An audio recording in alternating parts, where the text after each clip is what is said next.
Sup folks, welcome to this filler part which is non-canon. So this is what if Deku Run An Orphanage future, and the part 17. Beware, there might be spoiler and you are not forced to listen to it, so please don't complain about spoiler in the comment section. I dislike long intro but it needed to be said. Chapter 1, The Future. Author's note, so this is a kind of spin-off to the story, I Don't Run an Orphanage. This takes place 7 years later. You have to keep in mind a few things. Firstly, I don't perfectly remember the ages of all the kids. To be fair, there are a lot of them. Secondly, this is non-canon. Because the status quo of the actual story changes from moment to moment, I can't really predict what it would accurately look like 7 years later. Although many of the things that have happened here will happen in the main story eventually. Third, while there will be some OCS in here that hasn't appeared in the main story yet, they're not all there is. I will be mostly focusing on the kids that have been introduced already and what's happening in their future. Lastly, don't ask for updates. This won't get updated often, at all. And I mean it this time. I'm really only gonna update this when I've introduced a crap ton of kids and want to show their futures. Alright, with that out of the way, let's get on to the story. Aizawa gave a long, suffering sigh. When did his life get like this? How did this happen? Never, ever, in his life, did he think he would be teaching a class that consists entirely of siblings. Izuku Midoriya. Quirks, blood boost, blood bending, regeneration, rage, etc. Fuhai, Kyodon Midoriya. Quirks, unkillable, symbiont. Sansan Midoriya. Quirk, acid body. Netsa Midoriya. Quirk, eternal flame. Yami Midoriya. Quirk, Gyarayana Midoriya. Quirk, rewind. Ru, quaking voice. Kira, vectors. Naku, depression. Aikyo, energy absorption. Kaiju. Ashi, speed. Akumu, nightmare. Tatakai Midoriya. Quirks, key manipulation, sky dance, instant transmission, etc. Juken Midoriya. Quirk, transformation, although it's arguable if that can be counted as a single quirk. Izuku Midoriya. Quirks.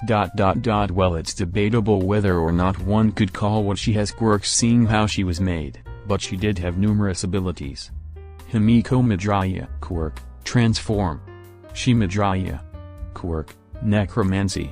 Kota Izumi, not technically a Midoriya, but he was practically a Midoriya. Quirk, Pyrokinesis. aka Midoriya. Quirk. Well, not that hard to talk about. Do you count just her actual quirk or do you count the quirks of her numerous meat suits? The girl herself wasn't even technically, physically present. She just sent one of her Namu puppets, instead, the same Namu that almost killed him at the USJ all those years ago, which made him feel all kinds of conflicted. Nezu approved of it because technically speaking she was here since her consciousness was inside all of her puppets, and this was absolutely ridiculous. And what's worse, this was just his class. There was another class just full of Midoriyas. They literally had to make 2 more classes in the hero course because people would absolutely complain about it otherwise. Heck, people still complained about it. Even ignoring the fact that they were all from the same family, just their quirks caused no small amount of headaches to the UA staff. Firstly, there was a loud minority of people who still had problems with Namu, so there was that. There was also the matter that 2 of these kids were former killers even if one of them didn't remember it.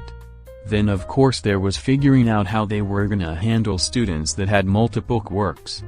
And how they were gonna handle students who were wildly more powerful than them. And how they were gonna handle students whose quirks literally gave them entire armies with multiple abilities. And handling Kai was a completely different issue. The poor boy had to stay outside during lessons and look in through the window. Aizawa took a big sip of his coffee. It's times like this when I remember Midoriya Izuku could take over the world. Heck, that probably wouldn't even be that bad. At least he would care. And the worst part of it all is that this was only wave 1 of the Midoriyas.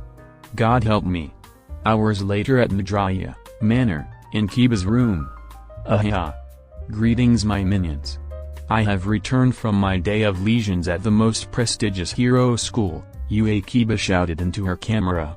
She was sitting at her computer with her recording gear set up and operating, and a controller in her hand. She was ready to play. Today we'll be playing Flame Insignia Warriors, the spin-off Musou game based on the ever-popular series Flame Insignia. Kiba explained.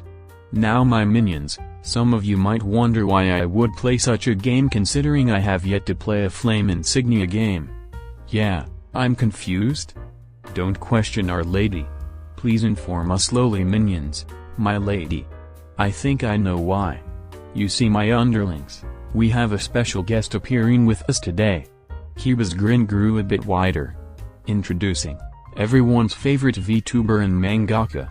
Artist, writer, and character designer. Creator of beloved horror series Bernadette's Tower, top-selling Izakai Trails of Razvlog, and everyone's favorite fantasy series, Fears or War, and the character designer and a writer for the hit strategy game, Flame Insignia. And most impressively, my sister, Funoko. Meanwhile in Fukunoko's room, Fuku waited, anxiously as Kiba introduced her. Why is she hyping me up so much? I'm not that special. Fuku said that despite plenty of evidence telling her the opposite. At first, she had kept her work to herself. Being very sure that people would hate it, the last thing she wanted was to publish her work online. And that was exactly what Mu did. With the encouragement of K, that sneaky ghost snuck into her room and published her work online. Of course, she was horrified at first, but much to her surprise it became pretty popular and she was given quite a bit of praise. And so out of fear of disappointing her new fan base, she continued, gaining more and more fans. Eventually, this moved on from web novels to mature manga, where she would personally draw and write the story. Then it moved into official manga, as more and more people started to take notice of her work, and many offers were made. This eventually led to what she was today. A young writer and artist that was considered a prodigy in her field, and was quickly raking in all sorts of cash. Of course not that she needed all that cash, part of the reason she was apparently so good at what she did, was because she still seldom went outside and had plenty of time to practice. Izuku still took care of most of her needs, however now she was able to give money back to him, and that felt good to her. Overall, while it was terrifying at first and even now the fear of failure still haunted her, she was a bit more confident now. The support of her family and fans goes a long way to push her beyond what she used to be. Being a VTuber on the other hand, was something she was a lot less confident about. Another thing she had kind of been thrust into, this time by Kiba in an attempt to get her out of her shell. Her logic was simple. If she didn't want to be seen, then she'd just use a digital mask. Kiba kept bugging her over and over and over again until she eventually relented and made an avatar. Fukunoko had taken to designing the avatar herself. It looked nothing like her of course, she'd made sure of that. Instead, it looked more like a mix of Eri and Kat about 13 years old. She had white hair with green highlights, ruby red eyes, delicate features, and a pale complexion. Overall, it was very cute. And Fuku didn't want to just let it go to waste. And being honest, the more and more she thought about it, pretending to be someone else didn't seem so bad. And so eventually she tried it. She streamed herself drawing a character, and she found the more she drew the more she'd find herself talking and more into it she'd get, the more she'd forget she was streaming and the less nervous she'd feel. After a while, she got more and more used to it, but she still wasn't fully comfortable with this. Funoko. Fuku jolted up as Kiba said her VTuber/pen name. Crap. Fuku moved quickly praising buttons on her computer, until her avatar showed up on Kiba's stream, besides the vampire girl herself. Fuku leaned over to the mic. Hey everyone. Funoko here. Hey. It's Funoko again. Yet another crossover between my favorite two streamers. Well, they are sisters. Why is this a surprise? Funoko, how are you so talented? I love Bernadetta's tower so much. So today we'll be playing this new game and asking my dear sister some questions. Kiba announced. Are you ready, Noko? I'll do my best. Fuku stuttered. An interview with Funoko. That never happens. I'm telling everyone about this. Oh my god. Oh my god. Oh my god. Our queen has brought us a gift. The chat went wild at that, and suddenly the viewership started growing at a rapid rate. Holy cow, what happened to the views? Fuku panicked, seeing the number of people watching her growing and growing, so fast that she could barely read the numbers. Of course this would happen. You're one of the most popular writers and artists in Japan. Someday the entire world. And this is your first interview. And by the great and powerful Kiba of all people. I expect nothing short of 3 million viewers. Kiba boasted like she knew this would happen. Although in truth her estimate didn't seem to be far off. Kiba's average viewership was about 1 million views, and they were well above that now and still growing. 3 million? Fuku was freaking out. No one told her she'd be speaking to 3 million people. But she couldn't back out now. Not when everyone was waiting so eagerly for her. Damn it, Kiba. I really hate you sometimes. Fuku whined. No, you don't. You love me as everyone else does. Kiba said matter-of-factly with a smug look on her face. Now begin. Kiba pressed started and soon started playing the game. So, how does it feel to be the rising star of the manga community? How does it feel to be blessed with the talent of a Midoriya? Kiba asked her sister. Well, I can't take all the credit. My family helps me a lot when it comes to ... Well, everything that I do. Fuku explained. Mew helps me with inspiration most of the time, but everyone else pitches into. A lot of the ideas from Bernadetta's tower come from others. One of the most popular monsters from that book, Obaru, is inspired by a lot of what Eri and Kyaku told me. Wait, that thing came from Eri? That thing was fucking terrifying. I was having nightmares for months. Oh, poor sweet Eri. What has that girl been through? Kiba flinched. Obaru was a rather ... intense part of the story. Zomboy, don't be fooled. She had to work up the nerve to read it for months. And she had nightmares, the entire time. Deception and lies. I did no such things. Kiba shouted, taking a hit in the game after getting distracted. Gah. Curse you, Fu. Don't feel bad, my lady, that shit was terrifying. Absolutely, I still have nightmares. I actually pissed myself when I saw that full shot of that thing. God, I want that to be an anime. Some stupid parents sit their kid down to watch it, thinking, oh, anime's for kids.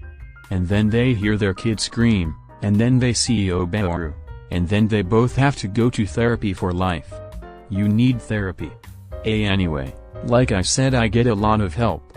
It actually helps a lot when I'm writing animals. She tells me how they behave and move and stuff. Fuku admitted. And Eri also helps when I have to write about some of the more ... gruesome parts. Unicorn, you're welcome. Hi Eri, aren't you supposed to be in med school right now? Kiba asked. Caretaker, yeah Eri, aren't you supposed to be in med school right now? Oh crap, Papa caught ya. Run Eri. Run. Unicorn, it's fine Dad. We're out early. I'm with Kyaku right now. With Eri and Kyaku. The three girls were at a cafe enjoying some ice cream. Eri had her phone out and was checking on Kiba's stream. After waiting a few moments for Izuku to respond, she got her response, but instead of it being on stream, he had switched to texting her. Dad, you three went out on your own? To the city? Why didn't you take a seer orb with you? Eri shook her head as she texted back. She loved Izuku dearly, but sometimes his overprotectiveness could get problematic. Eri, Dad, no, one wants to have those floating around them. Plus you have the GPS tracker on us. We'll be fine. Dad, we will be having a talk about this later, young lady. Eri sighed, which didn't go unnoticed by her two siblings. Daddy found out about us leaving? Kyoku asked as she ate her chocolate mochi, and received a nod in response. I told you we should have taken a seer orb. Kyoku, those things creep everyone out. Remember when we got kicked out because we were disturbing the customers? Eri reminded her siblings. I don't understand why that happened. I think they're cute. Had finished her ice cream some time ago and was now on her second one. Well, most people don't share your sense of cuteness, Eri said, phrasing it as nicely as she could. So, how was Kiba's stream? Is Fuku doing okay, or is she frozen in fear? Kyoku asked in a slightly teasing manner. She's doing better than I thought. She's still stuttering a lot, but she hasn't broken down yet.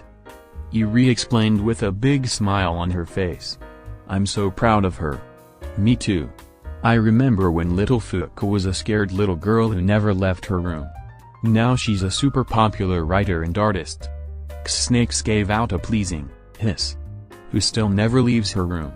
Kyoku added. Hey, if I wrote manga, would that make me a mangaka? Laughed at her own joke. Get it because of Ka. That snake from that movie. Eri did a forced laugh and Kyoku just gave her a deadpanned look. HMPH. You two never laugh at my jokes. Gave a very childish pout. That's because they aren't funny. Kyoku shook her head, disapprovingly. Thank goodness you're becoming a zookeeper. I still can't believe Dad bought a whole zoo for you. It's not just for me. A lot of our siblings like animals too. Defended. But since we're talking about careers. Eri, how's med school and hero school? It must be so hard trying to be a hero and a doctor at the same time. It really is. Eri groaned as she remembered the crap ton of work she had ahead of her, and laid her head down on the table. It's so much work I feel like I don't have any free time left. Kyoku and gently patted Eri's head in reassurance. And I'm sure you're making Dad super proud. Kyoku told her with the warmest smile she could muster. And you're making all of us proud too. Eri looked up and returned the smile with twice the brightness. I know. Thanks, guys. So Kyoku, me and Eri figured out what we wanted to do. What about you, Kyoku? Turned to the purple-haired girl. Kyoku frowned. Well, I was thinking that I'd just work for Dad. Like Yonda. I kinda thought you would do that. Dad's probably gonna give you a long talk about how you should choose your own path and how you shouldn't feel indebted to him, but you'll probably be fine after that, Eri said. Yeah, I know how Dad can be. Kyoku agreed. Meanwhile, in Shiraku's room. Shiraku was standing opposite two of her siblings, Fu and Miu. Both of which were fully nude. Miu wasn't fully visible as he was hiding everything but his head and his dimension. And Fu was using Kyozai to cover his private parts. No. Shiraku turned her head and refused, crossing her arms for good measure. But I need clothes. Miu's normally pale face was red with embarrassment. I know you're upset, but we don't really have much of an option, Fu told her. Well, then you shouldn't have destroyed all the clothes I made you. Shiraku shouted at them, making Miu flinch with how harsh her tone was. Do you have any idea how many clothes I have to make? Shiraku threw up her arms, gesturing to her room. Her room was quite a bit bigger than it was when she first got it, as it now worked as both her room and her design studio. As a wildly successful clothing designer, she would receive tons of requests to make people's clothes. Although most of the reason behind her success was due to the material she used, the extremely rare and expensive spider silk. Her room was absolutely crawling with spiders, some of which were the size of large dogs, all of them working on creating clothes alongside their queen. I have 22 requests to fill by the end of the week. And you two want me to stop and make your clothes, that you will almost certainly destroy. Shiraku walked up to the two of them, raising herself above them to make her already intimidating appearance even scarier. Like all the other clothes you destroy. Well, to be fair, I am a hero course student, so it's expected that my clothes are gonna get destroyed every now and then. Fu defended himself. Plus Himiko still likes to jump out and cut me open a lot. I promise I won't do it again."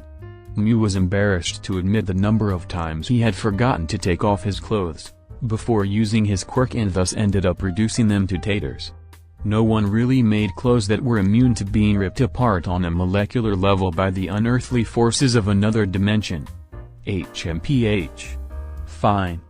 Daddy would get mad if I let you two walk around naked. Truku huffed. She walked over to a nearby box, and unlocked it, before opening it up and pulling out some very plain white clothes. Truku threw them at the two boys.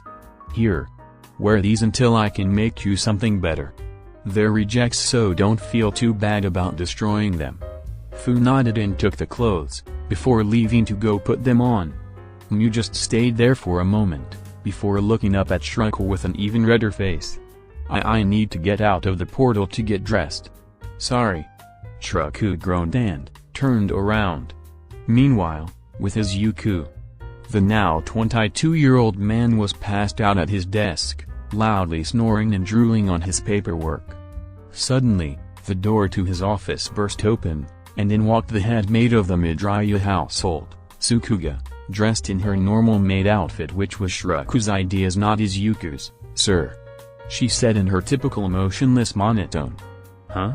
Izuku's eyes quickly opened and he jumped in his seat, jolting into an upright position. "What? You were supposed to take a break today," Sue said, giving him a robot glare. "Yet here you are, working." "Oh crap, that was today?" Izuku thought, and then he suddenly heard a familiar voice in his head. "Yes father, that was today." Yonda walked into the room beside Sue and gave him a much more intense glare. "Sorry." Izuku apologized, raising his hands up defensively. "I was just handling the forms to expand the greenhouse. It was Ituko's request." Ituko was another child that had decided to work for Izuku. He maintained the garden and the greenery all around the house. So basically he did what he did before, but more officially. Izuku tried to offer him pay, but Ituko pointed out that Izuku bought him everything he wanted anyway. Yonda shook her head and Sue took a menacing step forward. Strings came out of her fingers and were raised above her head, pointed at Izuku. "Sir, it is time for your break." "Don't worry about him, Sue, I got it," said yet another familiar voice. Okako walked in, dressed in her casual clothes and a bag over her shoulder. "Oh Okako. I didn't know you were coming," Izuku said with a nervous smile. "What are you?" Okako didn't say a word as she walked over to Izuku, before picking him up and hoisting him over her shoulder. "I knew you'd forget about your day off, that's why I already planned a date for today," Okako explained cheerily. "So terrible father, you are so bad at relaxing that the #1 hero herself needs to come down and help you," Yonda said sarcastically. "Yeah, shame on me," Izuku gave a weak chuckle, as he was carried out of the room. "I guess I'll leave everything to you and the others. I'll see you soon. Bye, father. Enjoy your day." Yonda waved him goodbye, as she and Sue got to work. After Okako carried him out the door of his office and down the stairs, Izuku started to get a little embarrassed after seeing many of the children giggle at seeing their father/brother/friend getting carried like luggage. "You can let me down now," Izuku told her while trying to hide his blush. "Nope. Consider this the punishment for overworking," Okako teased him. "You..." Izuku groaned and covered his now red face. A few minutes later, as Izuku and Okako exited the enormous house, they were met with the sounds of explosions and small earthquakes not too far away. In the distance they could see Kai, sparring with Kota and Netsu. The two of them flying around using fire and water respectively, while Kai did his best to swat them out of the air. "You know, we may hate how you overwork yourself, but look at what you've made." Okako and Izuku turned to see the building. Grim flew around the building, with children laughing on their backs. Other kids ran around playing games in the front yard. Explosions and crashes could be heard from kids playing and sparring in the forest. All around, they could hear and see happy children, on a bright sunny day. Izuku smiled. "Yeah, I love my job. Chapter 2, Forgiveness. Eri wondered why her father had called her up here. Typically, it was very rare for Izuku to call anyone up to his office. And really it only ever happened to the troublemakers. But Eri didn't do anything wrong. At least not that she could think of. And so Eri went into Izuku's office, a bit nervous, wondering if she did something wrong by accident. She saw Izuku sitting behind his desk, with a somber expression. There was already a chair set up on the opposite side of his desk. Just from this setup, Eri knew that whatever was going on was serious and that she was going to be here for a while. Hey Eri. Please take a seat, Izuku told her in a low voice. There was a hint of dread in the tone of his voice, implying that whatever this was seriously unpleasant. Dad. What is this about? Eri asked him as she took her seat, not beating around the bush. Is everything okay? Did something go wrong? The blood situation? No. Thank goodness. Izuku shook his head, not wanting to imagine the headaches that could come from a situation like that. But we need to talk about something that happened years ago. I've been waiting to tell you because you weren't ready at the time. You were just a child, and it hadn't even been that long since you escaped from Overhaul. Eri shifted uncomfortably in her seat and braced herself for whatever was coming next. Izuku took a good look at his daughter. She knew something unpleasant was coming. But she didn't look scared. She looked determined. I was intending to tell you this years later. But I can tell you're ready to hear. And you deserve to know. I'm ready, Dad, Eri said. I know. Izuku gave her a brief smile before his solemn look returned. All right. So, years ago, back when I was still recovering from collapse and 1A was still helping out for the first time, Momo alerted me of a particular intruder. Your mother. Eri's eyes went as wide as dinner plates, so much that Izuku was concerned they'd pop out of her head. My mother? Why, you don't mean Okako, do you? You mean my birth mother? Izuku nodded, staying silent, as to let Eri process that. After a few minutes went by, Eri spoke up again. What did she want? Eri was still trying to take in the fact that her mother came here, but she absolutely had to know why. She wasn't trying to get me back, was she? No. Thankfully she was more self-aware than that. Izuku paused. She came here because she wanted closure. Closure? Eri repeated, looking extremely confused. Perhaps I should just tell you the full story, Izuku said. After I saw her, I met her in the forest, and we had a talk. She just wanted to see how you were. To make sure you were happy. When she all those things to you and abandoned you. She was in a rage, consumed by anger and pain. And so when the anger faded, she realized she'd made a mistake. She wanted to get you back, but her father and then Overhaul after him refused to let her see you after she did. And so for years, she had to live with her mistake. Never knowing how you ended up, or being able to see you again. That was until she heard about the Yakuza's arrest. After that, she tried to figure out where you ended up, but she couldn't due to us covering up information from that incident. Until she heard about this place. Since she knew about your quirk, she figured that if you were to end up anywhere, it would be here. And so she came. She regretted what she did, Eri repeated in disbelief. Eri hadn't thought much about her mother since she got her new life with Izuku and her siblings. Mostly because it was painful, but that's not to say that she didn't think about her at all. There are times when she'd lie awake at night, wondering where and how she was. Wondering if she went on to live a new life, find a new family, make a new daughter. She wondered if she ever thought about her. And she'd even wondered if she'd regretted what she did to her. Although, Eri had always thought the answer to that would be no. Considering that, even if it was an accident, she had killed her husband. But, somehow, she had She had regretted giving Eri away and saying all those cruel things to her. And she had tried to get her back? Of course, Overhaul had never told her this. In fact, he'd told her the opposite. And despite the fact that Eri had learned to trust pretty nothing Overhaul had ever said, she believed him. We continued our talk. I was rough on her at first, understandably so I believe. After all, even with everything she told me, it didn't justify what she did to you.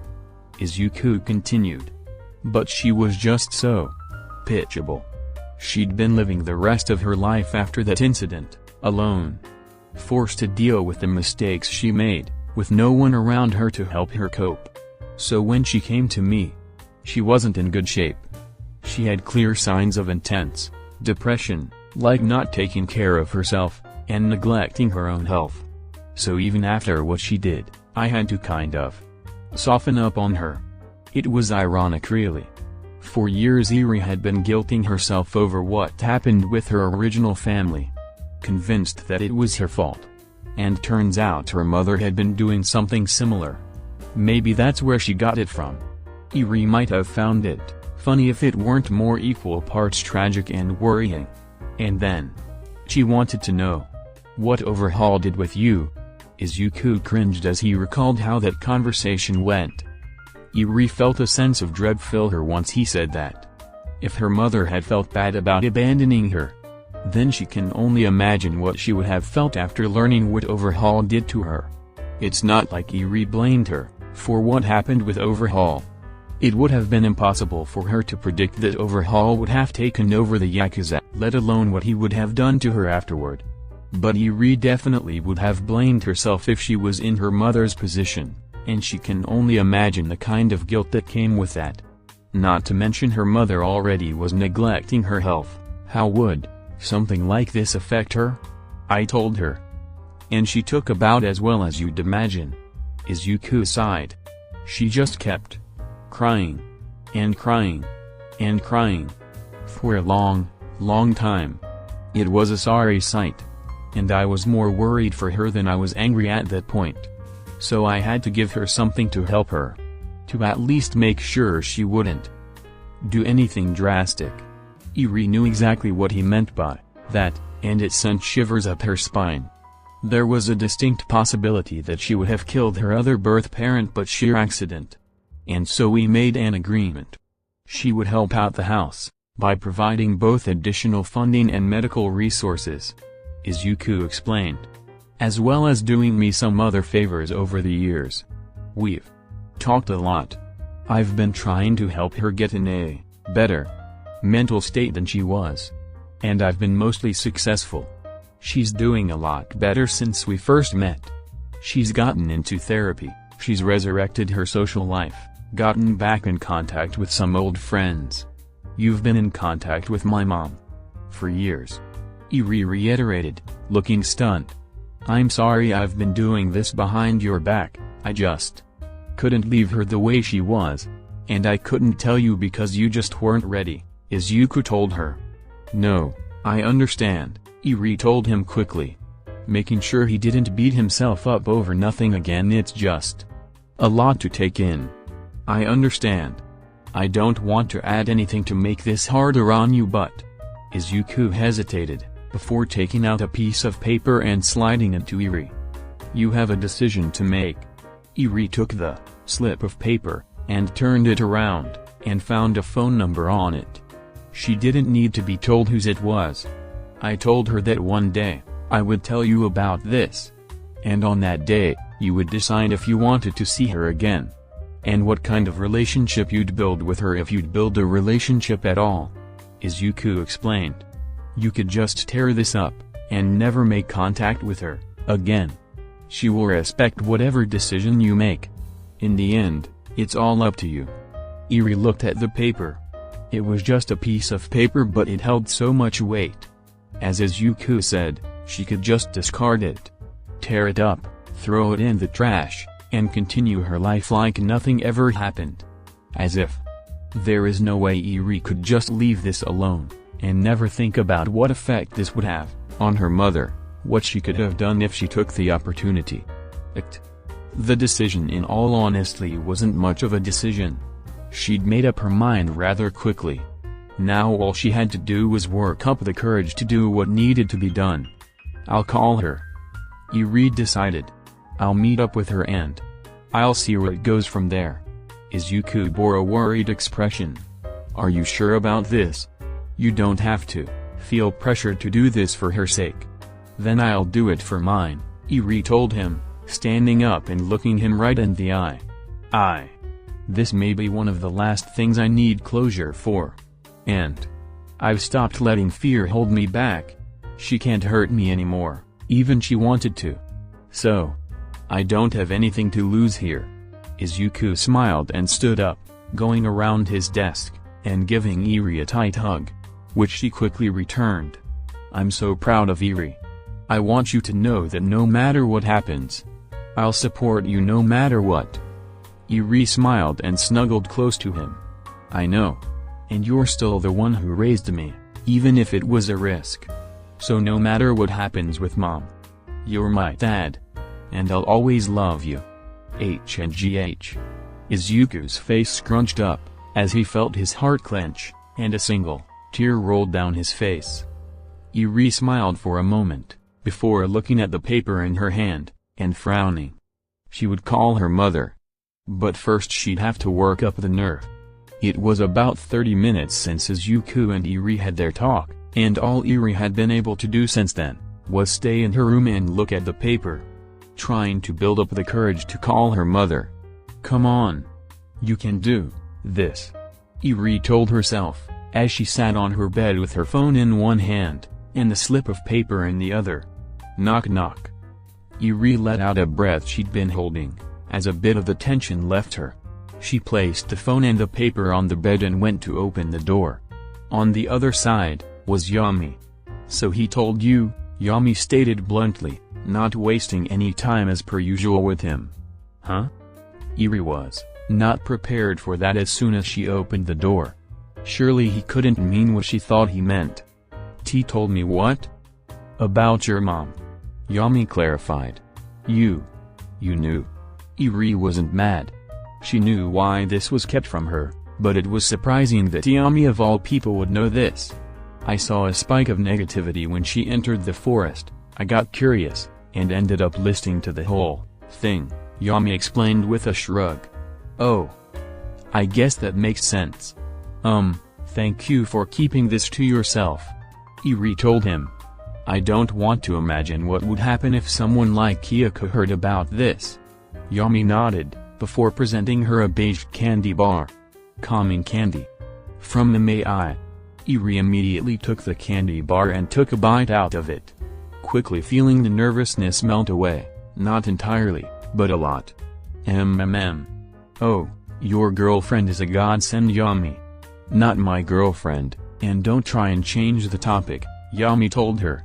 I'm not. It's just super obvious. Eri said offhandedly.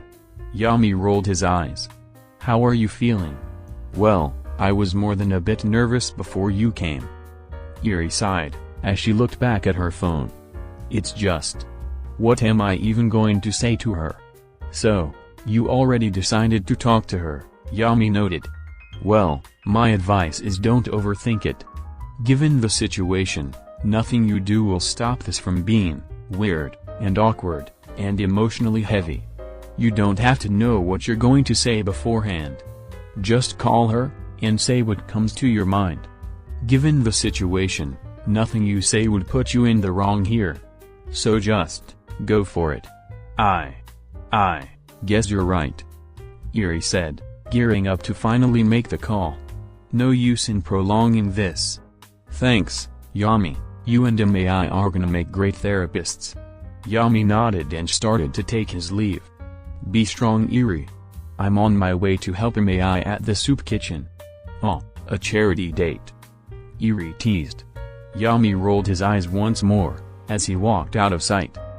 Eri closed the door, and went back to her bed, picking up her phone, and looking down at the number. Alright, let's try this again. Eri took another bite of the calm candy. And then she began to dial in the numbers. It had been a rather dull day for Tsuma overall. Nothing at the hospital had been so important to require her to actually do anything in person.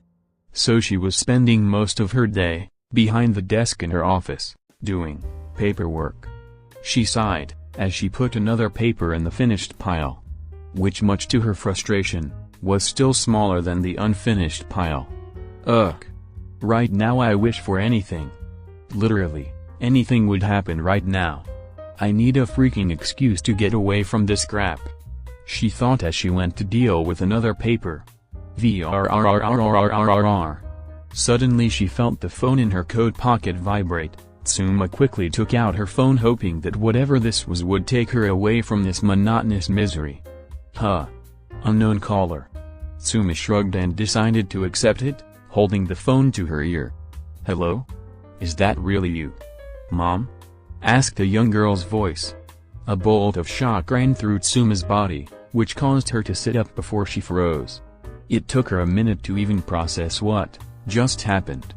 And after she processed it, she immediately went into denial. Surely, this wasn't Eri. It was too soon. Eri was just a teenager. Surely she wasn't ready to hear about her just yet. Who is this exactly? Tsuma said, trying to remain composed, but still coming off as a bit shaken. I'm Eri Midoriya. The horn girl identified herself. I think you are my mother. With her disbelief shattered, Tsuma was only left with shock and dread. She wasn't ready for this. This came out of nowhere. Honestly, Tsuma thought this day would never come. She was ready to receive a phone call from Izuku saying that Eri never wanted to see her again. She'd been preparing for rejection for years, and now all of a sudden, Eri was calling her. Still, this could just be Eri personally coming to declare how much she hated her and didn't want to see her again. It didn't seem like something Eri would do from what Izuku told her, but given what she did, it was possible. Hello? Eri called out, wondering if Tsuma was still there. Oh God, I've been silent for too long. Say something. Tsuma told herself. Hello Eri. Yes, it's me. How have you been? How have you been? How have you been? You haven't seen her for over a decade after abandoning her to a fate worse than death. And your first words to her are how have you been? Tsuma scolded herself. There was a long pause, Tsuma sweating nervously as she waited for Eri to respond. After about a minute, she heard laughter. Eri was laughing. Almost hysterically. How have you been? Eri repeated through her laughter. Oh God, you don't know what to say here either, do you? No, not at all, Tsuma admitted, flopping onto her desk as the tension was too much to bear. I've been just wondering what I was gonna say to you. But I guess you were in the same boat. Eri giggled, finally calming down. Tsuma calmed down a bit, after hearing how calm Eri was. Hoping that maybe, just maybe, she didn't hate her. So I think we should continue this conversation in person. There are just some things that can't be conveyed over the phone, Eri said. That place.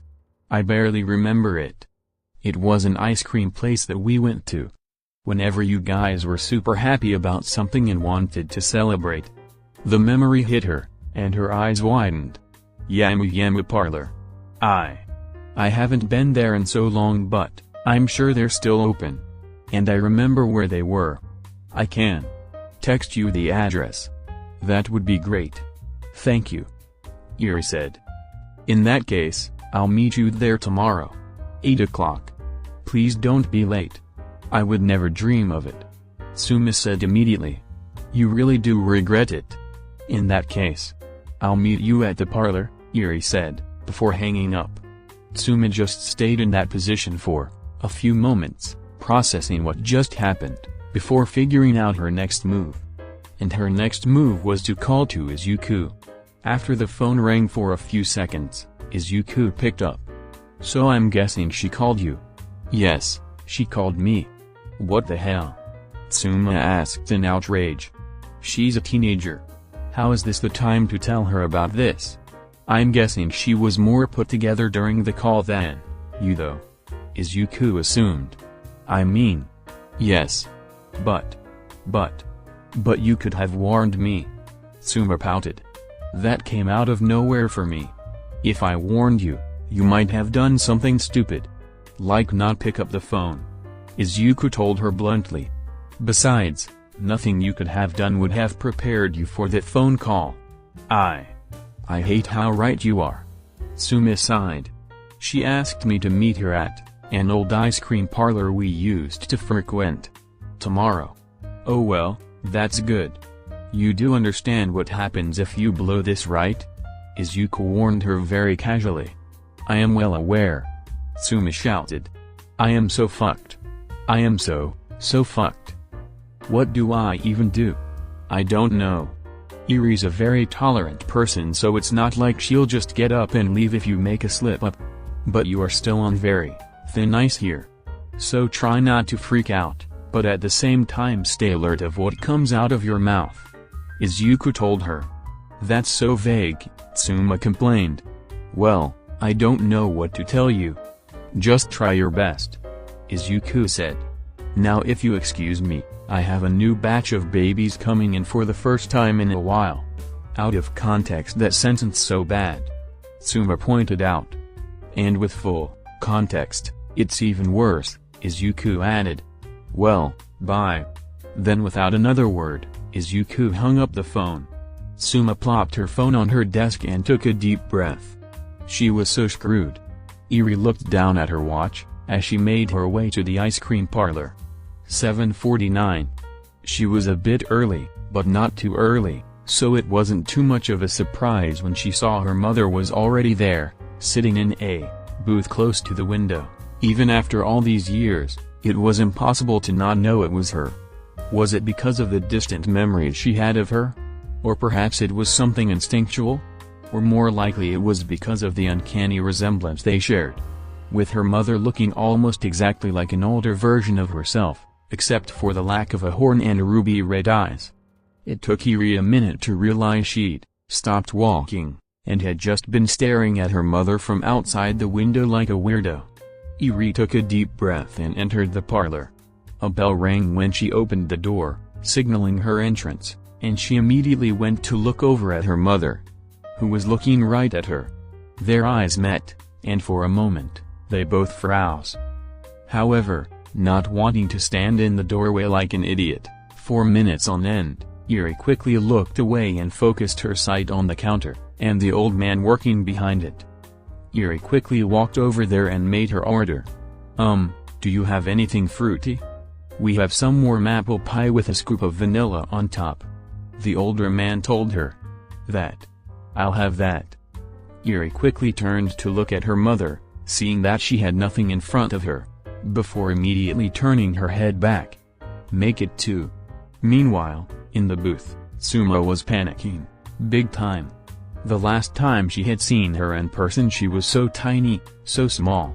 And now she was here, a teenager. Looking more mature and put together than she was. But honestly, she was just as terrifying as when she last saw her, albeit for very different reasons. She flinched when she heard Eri's footsteps coming towards her, and she tried to prepare herself for whatever came next. Eri came over to the booth with the plates of apple pie and ice cream, setting them on the table between them, before taking the seat opposite to her. And the two looked at each other, face to face. They sat in silence for a few minutes, neither of them truly knowing what to say. Until eventually, Eri bit the bullet and started speaking. Do you really regret what you did back then? And what you said? Eri asked her solemnly, looking down and taking a scoop of her pie and ice cream. Every day, Eri. Every day of my life. Tsuma answered almost immediately, her voice cracking as she tried to keep herself from sobbing from all the emotions she was feeling right now. The moment I got home after I gave you away. I looked at all photos we'd taken with your father, and I remembered that you weren't a monster. You were my daughter. My only daughter. The greatest gift my husband ever gave me. And I threw you away. I don't I don't think I could describe what I felt when I realized that. Eri didn't respond at first, simply continuing to eat her food, while listening to what she had to say. I'm not saying that it's worse than what you went through. Not at all. Suma quickly clarified. I can't even imagine the pain you went through, and what it would have been like for you. It's just. It was then that Eri placed down her spoon, and stood up. Eri. What are you Suma gasped, as Eri suddenly leaned in over the table, and brought Suma into a hug. I forgive you, Eri said, hugging her tighter. Suma was frozen for a moment, with her eyes widened and her mouth agape. Stuck in that moment of shock, for about half a minute while she processed what Eri just said. And when she finally did process it, tears immediately started flowing from her eyes, like water through a river.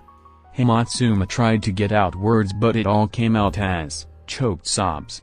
It's okay to cry, Eri told her, repeating what Izuku had told her long ago. Just let it all out. And so she did. Suma sobbed her heart out into her daughter's chest. They stayed like this for a while, people stared but neither of them truly cared. For now, the two of them were the only thing that mattered. How could you possibly forgive me? Suma managed to choke out, between her sobs. After all the pain I caused you? I was never really one to hold a grudge in the first place, Eri said, half-jokingly before getting more serious. And I think. No. I believe. That if people learned to forgive each other, and help each other more, then this world would be a much better place. So practice what you preach. I still can't believe it. Suma cried, I just don't feel like I deserve it. That's not really up to you, Eri stated firmly. Whether or not you deserve my forgiveness isn't up to you, or anyone else. Not even Dad. It's up to me, and me alone. But what happens after? What kind of relationship we build? Eri reached out and joined her hand with Suma's. That's up to the two of us. So, where do we even go from here? Suma asked. I don't know, Eri admitted with a sigh. We can't just. I'm not sure if we can be the same, if we can have that same relationship we had. I forgive you, but what happened happened, and we can't just forget it. Dad is gonna stay my dad, Okako's gonna become my mom eventually, and you'll be me other mom, I guess. It's gonna hard and complicated. But whatever happens, we'll figure it out, together. Suma calmed down and gently rubbed Eri's hand with her thumb. Her daughter was here. She was touching her. She was forgiving her. She still considered her mother to some degree. A warmth filled her chest, and a small smile slowly formed on her face. Izuku raised you well. Eri smiled back. Yeah, I know. Chapter 3, Vampire of Christmas Future. Greetings my wonderful minions, it's time for my Christmas charity stream. Kiba said into her camera, showing off her lovely Christmas outfit. Turns out Mineta had been correct when he said Kiba was going to be cute in the future. The girl hadn't changed much in appearance. Sure, she looked slightly more mature, and you could tell she was a teen girl if you looked closely, but she was pretty short for her age, and her chest was lacking, much to her frustration. Her overall childish appearance, combined with her usual attitude, allowed her to remain utterly adorable. And of course, since Kiba's knack for tearing Fu into pieces hadn't changed, so she also kept her Gapmo appeal. Currently, she was dressed as Santa himself, an outfit Shuraku took pleasure in making. She also had on some makeup, which was, of course, blood red. Although that wasn't the most eye-catching thing about the scene right now. No, the most notable thing was the sleigh she was sitting in, and the mandicores that were tied to it. There was also a massive sack that towered over Kiba, absolutely filled to the brim with, presumably, presents. As you can see, today we'll be blessing people with gifts from yours truly. Kiba proclaimed, flamboyantly posing on her sleigh. I'll be flying through the city to deliver presents to the children everywhere. What? How? Is this legal? Kiba's so generous. I don't think you can actually fly a sleigh like that. Won't the presents fall out of the sack? Hail to our benevolent queen. Now, don't worry. I've gotten permission from the city, so don't worry about that. Kiba explained. And both the sleigh and sack have been specially made for this task. I have spent quite some time planning this out. So you have no need to fear. Suddenly, Kiba looked off screen. Of course, Sandy doesn't work alone, and neither will I. Come my loyal elves. That's when Kiba's elves walked into frame. Those being Fu and K, both dressed in elf attire. Hi everyone. Waved to the camera, with a huge grin on her face. Hey. Fu greeted. The two jumped onto the sleigh, meaning that everything was ready. Alrighty then. Now. Kiba sat down, and grabbed the reins, before whipping them upward. Let's go. This signaled the Manticores to start running and flying off the roof. The three of them were being pulled towards the edge of the roof, and just before they slid off it, Kiba pressed a button and activated the hover devices on the bottom, that would keep them upright. They went off the roof, and into the air, as the Manticores carried them higher into the air. This is insane. Only Lady Kiba and her might could make this happen. It's a Christmas miracle. The Manticores make this look like the nightmare before Christmas. Alright, everyone. First stop, Amei's soup kitchen. Kiba said, before taking hold of the reins. There is no time to waste. Rah! The Manticores roared, as they flew them into the city. Do you think your sister will really make the whole sleigh thing work? Amei asked Yami, as the two of them worked in the soup kitchen, dressed up in Santa outfits.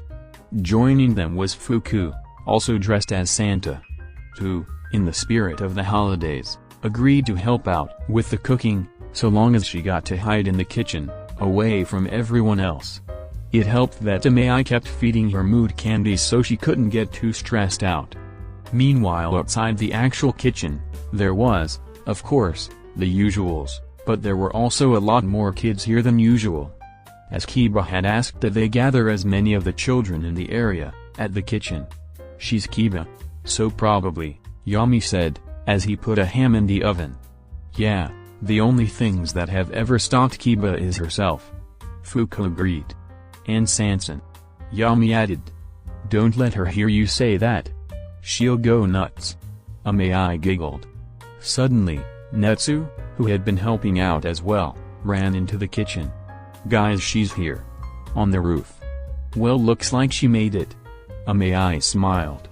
Alright, let's get all the kids on the roof. Netsu, you mind clearing up the snow? Sure thing. Netsu said with a huge grin on his face. Don't worry, I won't set the building on fire. You better not. I have a fear of being on fire. Fuku shouted back. Whoa. The kids looked up at Kiba in awe, as she and her sleigh and landed on the now mostly snowless roof. Oh. Oh. Oh. Kiba said, as she stood up and faced the children. Merry Christmas, small, unfortunate children. I, the mighty Kiba, have come to bless you all with my presents, on this most joyous of holidays. Now come. Line up to receive your gifts.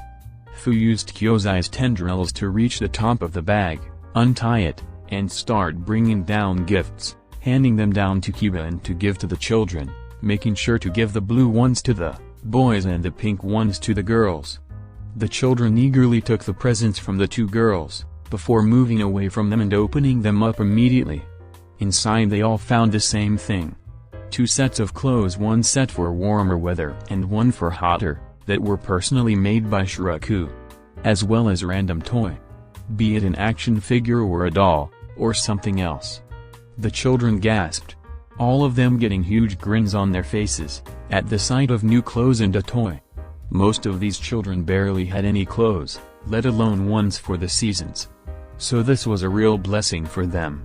Of course, Kiba had wanted to give them all her merch, but considering these kids didn't really have access to her videos, they might not really appreciate it as much as others. Once all the presents were handed out for the children, Fu wrapped the sack back up using Kyozai's tendrils. Is everyone happy with their gifts? May I ask the children? Yes. The children cheered, all holding their presents tightly to their chests. Well, what do we say to Kiba Claus? May I giggled at the name she made up. Thank you, Kiba Claus. All the children said to Kiba, pretty much in unison. Kiba stood up and raised her arms, almost shedding a tear of joy as she soaked in that sweet, sweet validation. You're welcome, younglings. Now, the great Kiba must continue her quest. Remember to stay on the nice list.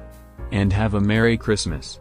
She shook the reins and the Mandicores took off, taking the sleigh with it. Bye. The children all waved Kiba goodbye too, as she went higher and higher into the sky. That was so cute. I wish Kiba was around when I was a kid. Kiba is awesome. Kiba checked the donations. They had reached about 39 million yen, about $348,000. They had made good progress towards their goal of a 100 billion yen, about $1 million. Thank you everyone who's donated. You have pleased your queen greatly. Kiba said, smirking into the camera. But now, it's time. We moved on to our next location. To the Uravity Young Fans Meetup. And they all live happily ever after, Okako said, as she closed the book she had been reading, to the army of children that were sitting in front of her. Yay!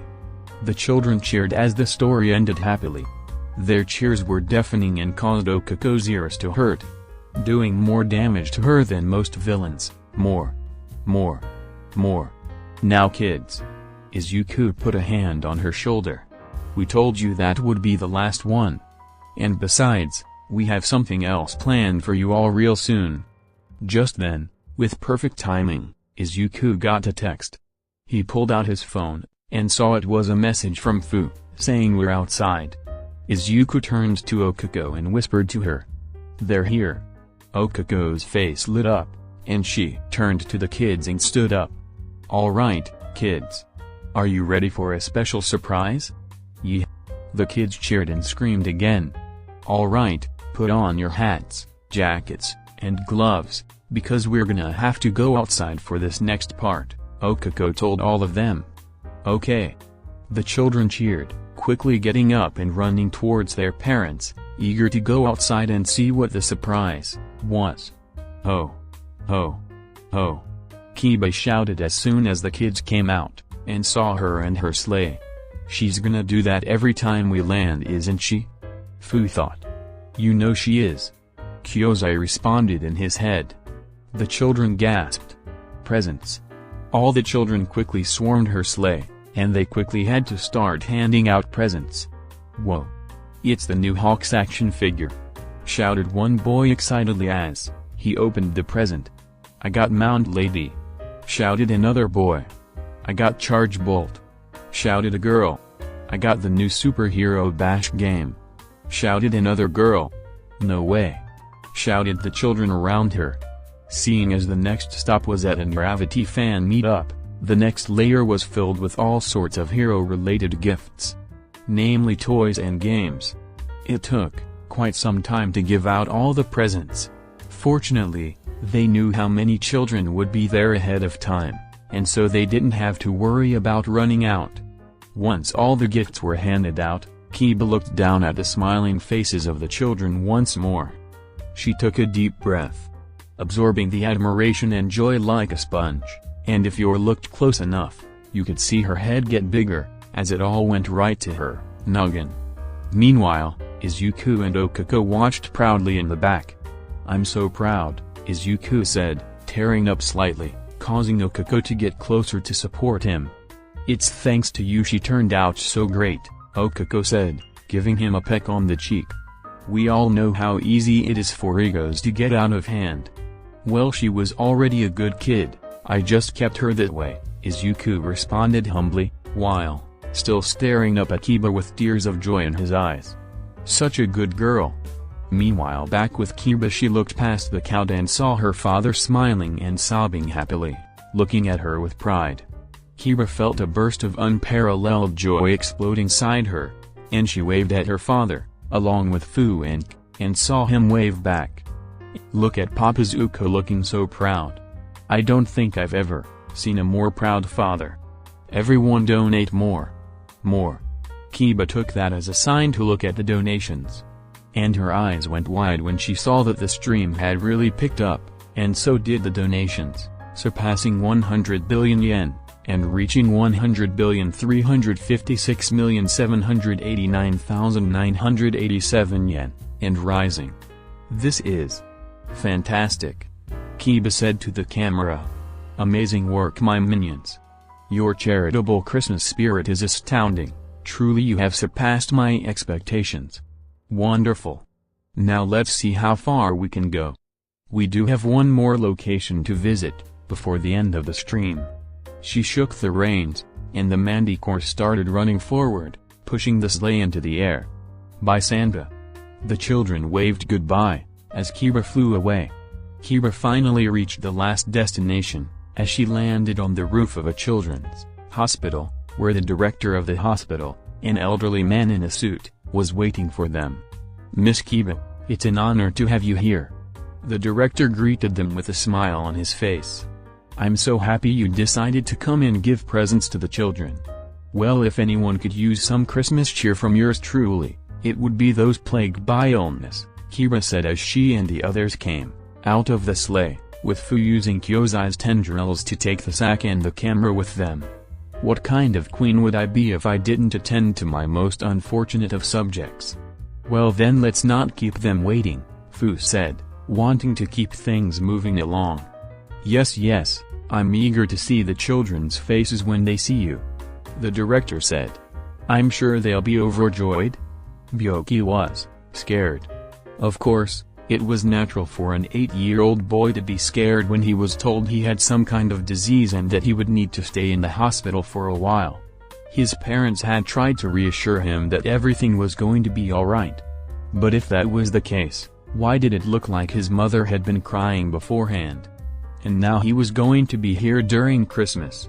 Sure, his parents would be coming, but no one wanted to spend Christmas in a hospital, wondering if they were going to die. And what's worse is that was all he could really think about. The channels on the hospital TV only had something good on some of the time, and the internet and service here were absolute garbage. Meaning he'd often spend time just sitting in his bed, contemplating if he was gonna survive or not. And for a while, it seemed like today was gonna be one of those days.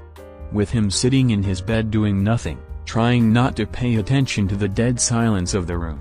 Until suddenly, Kiba kicked his door open gently as to not make it fly off the hinges, holding a present. Greetings, sick child. I have come with gifts and joy. Huh? Byoki recoiled a bit when the door flew open and a stranger came in, but his fear quickly turned to excitement when he noticed the aforementioned gifts. Here. A charity from the Queen of Eternal Darkness herself. The hero, in training, Regina Tenebrarum Tirna. Kiba said, proudly stating her hero name as she placed the present in the boy's hands. Huh? The child squinted at her in confusion. Competently taken off guard by the hero's name. Fu sighed. We just call her Regina. Kiba shook her head. Them lacking in class aside, come. Open your present, little one. It took Byoki a second to recover from Kiba''s before he quickly opened up his present. Inside was a few items. Firstly, a book. Something to keep him busy that wasn't reliant on the internet. And a new Nintendo Switch Neo, and the latest Mario and Pokemon game. His eyes widened and a huge smile was plastered on his face. Oh my god. Kiba patted him on the head. Merry Christmas. Thank you. The little boy moved slightly and wrapped his arms around Kiba's waist. Thank you so much. Kiba took a deep breath and smiled. So much validation today. So good. And Fu smiled from the doorway, as they recorded the whole thing. My heart. I can't. I'm gonna get diabetes. Too cute. And Kiba's ego grew 10+ sizes that day. And this is just the start. As the last commenter said, this was just the beginning of a long process, where Kiba would give similar gifts to other children in the hospital. After a few hours, they finally gave away every last present. "Oh, being a generous queen feels so good," Kira said as she got back in her sleigh. "I don't get how Iron Fisters do it. She is gonna spend a whole week bragging about this." Fu sighed as he got on. "Thank you for letting us do this, Mr. Director," thanked the old man. "No, thank you all." The director gave a bow of respect. "You're very, very welcome," Kira said, absolutely beaming, before looking at the donations. "Fantastic, my minions. Our goal was to reach 100 billion yen. And we reached almost double that. Yeah. We did it." Virtual high fives. "Well then, we've reached the end of the stream." Kiba smiled at the camera. "I'll see you all in the new year. Perhaps it will be the year one finally take over the world." "Unlikely," Fu said. "Have a happy holiday. And good night," Kiba said before the stream went dark. Chapter 4, Looking Grim for Villains. Smash. Chaos was the only way to describe it. An entire apartment complex, utterly destroyed. Flames eating away at the remains. Both the remains of the building and the remains of the building, and the remains of the people who once lived there. And at the center of destruction was a man, about in his early 20s. He had slick white hair and wore clothes that were all red. This was the one who committed this atrocity, A-class villain. Misery. Misery. Quirk, sacrifice. When the user destroys something or someone that has value to someone, he will gain power. The power he gains is relative to the amount of suffering he caused. He smirked at his work. Destroying the building had been simple, just running through the support beams, and letting it crumble around him. That feeling. Misery gripped his shoulders, his smile growing as he felt power flow through him. The news helicopters flying overhead would show this horrible travesty to the people at home. So many people viewing this mass destruction and loss of life. The people who had relatives living here would mourn their lost loved ones. The people who lived here and just happened to be away at the time would mourn their lost homes and possessions. Even the people who had nothing to do with this building would briefly mourn the loss of life. All the pain and suffering, that was the source of his power. Hee ha ha. Ha ha. Misery laughed as he felt his power grow. Ah, this was great. But enough fooling around. Time to start phase 2 of my plan. He looked up at the helicopters flying overhead and put on an ugly smirk. "Hey, Grim Reaper. I'm calling you out. Come fight me. Right here. Right now. Or else I'll do the same thing to the next building. And the building after that. You have 5 minutes." Meanwhile, the helicopters were just barely able to pick that up, and one of the newswomen gasped. "Ladies and gentlemen, it appears Misery is attempting to call Hero Student, Grim Reaper," the woman said into the camera. "His reasons are unknown, but what we do know is that things are going to get very ugly if someone doesn't stop him, and quick." Misery looked down at his watch in irritation. It had been almost 5 minutes since he made his announcement, and yet Grim Reaper was nowhere to be seen. TCH. Is that bastard not gonna show up, even after I did all this? Some hero. "Well, it's not like you gave me a whole lot of time," said a cold-sounding voice from behind him. Misery turned around quickly in alarm at having been snuck up on. Before that alarm turned to joy, as he saw who was standing behind him. None other than Izuku Midoriya, aka, the soon-to-be pro-hero, Grim Reaper. Yami stood facing Misery. His entire body was covered up by his Aegis cloak, with the only thing showing from under it being his red, glowing eyes. "Grim Reaper," Misery said, with a vicious smile. "How long I've waited for this. Ever since I saw you during the sports festival." "How flattering," Yami responded sarcastically. "Well, unfortunately for you, suddenly, the image of Yami started to flicker, until it suddenly vanished, revealing a seer, with a mind weaver on top of it. A mind weaver was a small spider Grim, with the ability to create illusions.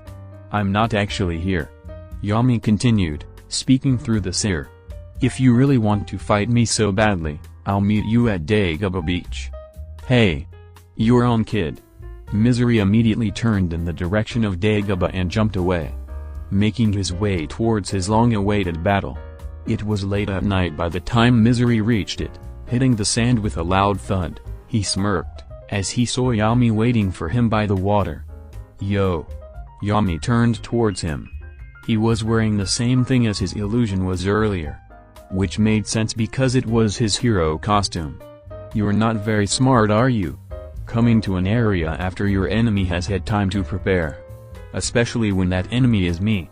I don't give a damn about any of your fancy tricks.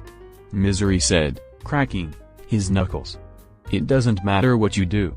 I'm gonna kill you. And you know why? I'm guessing it has something to do with why you called me out here. Yami took a moment to think. Let's see. My guess is that it has to do with how similar our quirks are. Hey! Misery's crossed his arm. You hit the nail right on the head. So, you came to prove that your quirk is superior? Yami said, making an educated guess. Not really. Not my quirk. Misery said. Me. I've come to prove that I am superior. Interesting. And if not your quirk, then what about you is superior? Yami asked. Your skill? Your experience? Or something else? Misery shook his head. You still don't get it. I should have figured. The thing that makes me better than you is that I've accepted what I am. Oh, I see. Yami quickly realized what was going on here. You and I, we're cut from the same cloth. Misery started a speech. We're monsters. We feed off the suffering of weaklings. It nourishes us, empowers us. Each bit of pain we cause, every little bit of sorrow, is what makes us who we are. But you deny this, going so far as to try and prevent it. You've thrown away your very nature, your birthright. You're a monster trying to pretend to be a hero. Yami sighed and shook his own head. And when did you come to that conclusion? That you're a monster, that is? The minute I knew what my quirk was, I realized what I truly am. Misery shouted with a mad grin on his face. The moment I pushed a kid down a flight of stairs and felt the rush of power flowing through me, I knew that my destiny was to become a monster and cause suffering on a level undreamed of. You are a slave. Yami butted in. You call yourself a monster, but in reality, you're nothing but a chained-up beast. Nothing but a slave to his own quirk. A slave to random chance. If I'm a slave, I'm a slave to destiny. Misery argued. Quirks aren't random. They're a gift from a higher power. And each quirk is given for a specific reason. All this misery, all this suffering, is their will, their plan. And you're fine with that? Yami asked sharply. You're fine with having no free will? Doing only what something else wants? You're fine with being a slave? It's the only life I could ever have, Misery said with pride, before getting ready to pounce. And it's the only life you could have had. And you threw it away. So now I'm here to end your farce of a life.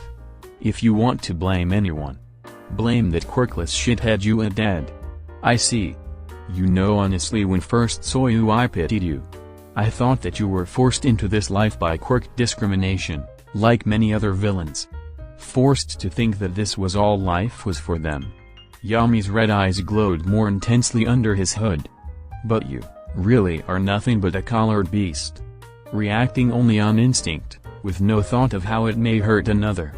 You're animal, far beyond my help. The only thing I can do now is put you in a cage. Hey! You'll never get the chance. Misery lunged at Yami at lightning speed, cocking back his fist, ready to punch Yami right in the face. However, when he finally reached Yami, his fist, and his entire body, just went right through him, and then past him, as Misery flew into the waters. Another illusion? Misery thought. Splash! Misery hit the water, sinking underneath its surface after having launched himself too far. Damn that kid and his tricks. Was he ever even here to begin with?